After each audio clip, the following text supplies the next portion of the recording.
All right, so I'm going to show everyone some dumbbell variations. Now, a lot of us have had to train in our homes over the last year, okay, and we've had access to dumbbell only. So dumbbell only workouts are great, but I know sometimes it could get a little bit boring. We want to change that stimulus up. So what do we do if we have heavy weight, if we have lightweight? These are ways that I go about thinking about it. All right? Our traditional one arm kind of 3-point row, the reason why they call it a 3-point is there's 3 points in contact. So we have our foot, our knee, and our hand. I never like to row the weight straight up to my chest, which I see a lot of people doing. I feel like there's just a little too much bicep there. I'll try and incorporate a little bit more of a sweeping motion to my hip, and I will protract. I don't think there's anything wrong with protracting.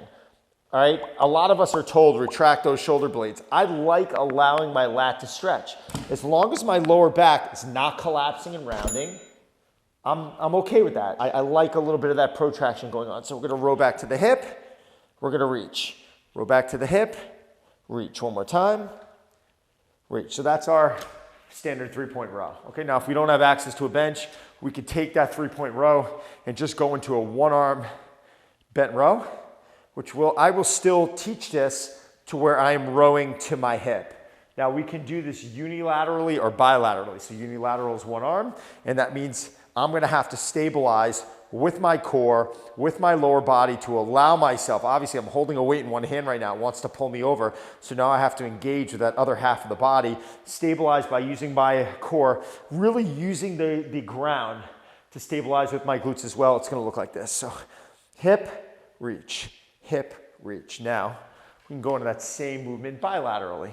We can go into a bent row, which we're reaching, pulling. Now, this neutral grip row that I'm performing here, neutral grip means palms are facing each other. I can perform a little bit heavier than if I was to go into a pronated hand position.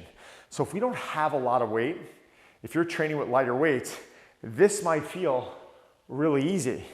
But by turning around and by going with an overhand grip and by pulling a little bit higher to our chest, it's gonna make our rowing motion a lot more challenging in my opinion. This is definitely more difficult than this, okay?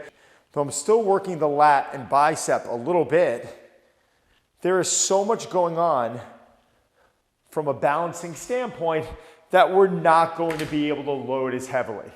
All right, so these are different tools to be able to use. Maybe you're a really strong person, you're traveling to a hotel gym, they don't have a lot of weight. Maybe you're someone who's been training at home and you don't have heavy weight. Maybe you just have a set of dumbbells and you're trying to find ways to create a little bit of a different stimulus. I love these variations. So now we can go to a chest supported row. And this is a movement I like to do when I'm trying to take my lower back out of the equation a bit. Maybe I just finished with some heavy deadlifts or some heavy barbell rows. Maybe I squatted the day earlier and my low back is real sore and I'm just feeling like I gotta get out of my low back a little bit. I can turn around now and I can get into my chest supported position. I am still able to reach and I'm able to pull to my hips. So I'm getting my chest supported row, which is really taking my low back out of the equation. And I could probably load a little bit differently depending on how I am pulling this weight. So right now it's a neutral grip and I'm pulling to my hip. Now, if I wanted to go with a pronated grip again and I wanted to pull high, suddenly that weight has become a lot more difficult.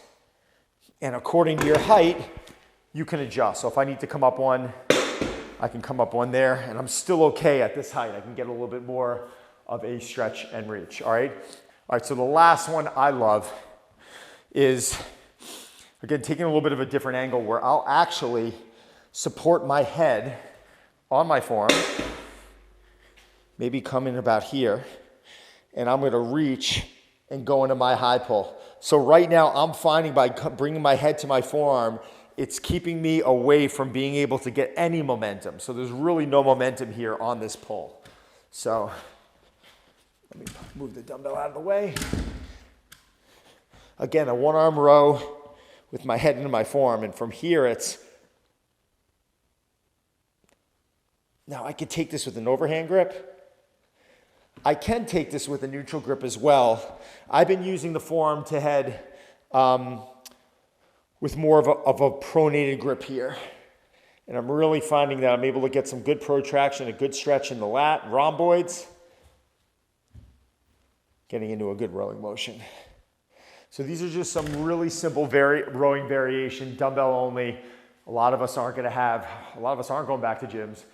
A lot of us want variations for many different reasons. I like loading the lat and loading the different joints differently. And I feel like from a psychological standpoint, if I'm in here doing the same movements all the time, yes, we can adapt to those movements. But from a mentally, I want to come in, I want to be excited about the way that I train. I like loading my body differently because then I feel the load differently and I'm able to stimulate my muscles a bit differently. So I know from a psychological standpoint, if I'm in there and I'm connected with what I'm doing and I'm really enjoying the work, that for me outweighs whether I'm creating more of a hypertrophic response. I like variability in my training. I don't like greasing that same groove over and over again because I feel like that there is wear and tear on the body and I feel like it just gets flat out boring. So these are some great rowing variations that I think you should all experiment with and try. And you turn around and you make the decision on what you feel like you connect with. Now, on the other hand, if you feel like that you're not performing something with a high level of quality, continue to watch these videos on how I'm doing it and try and emulate that and practice these movements. Sometimes we get so accustomed to doing specific exercises a certain way and we get really good at it and then we lose the ability to be able to perform it in a different fashion at a high level of quality. All right, guys? If you got any questions about rowing, fire them off to me below and I will get back to you. Thanks.